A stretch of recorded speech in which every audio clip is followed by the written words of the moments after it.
মহান নেতা পূর্ণ অজিতক সাংমার স্মরণে ইউএসটিএম 9তম স্মারক বক্তৃতা। অবশ্যই ক্ষেত্রে যে বিষয় জানা গেছে, সাংমার ঐতিহ্য, বর্তমান সরকারের ভূমিকা এবং মেঘালয় পক্ষ থেকে আয়োজন করা হয়। ভূমিপুত্র সাংমার খাসি এবং গারো ভাষায় গাওয়া দুটি মর্মস্পর্শী গানের মাধ্যমে উৎসবটি শুরু হয়েছিল।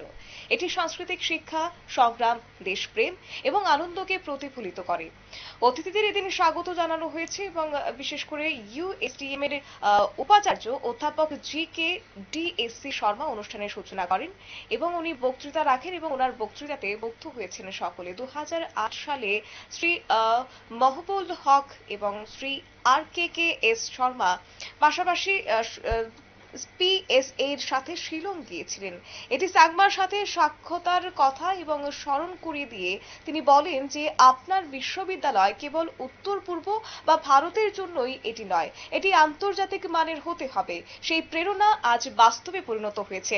ভারতের ইউএসটিএম শীর্ষ 200 তাকে বিশ্ববিদ্যালয়ে স্থান দেওয়া হয়েছে এবং 3 বছরের জন্য NSASC ক্লাস স্বীকৃতি প্রদান করেছে।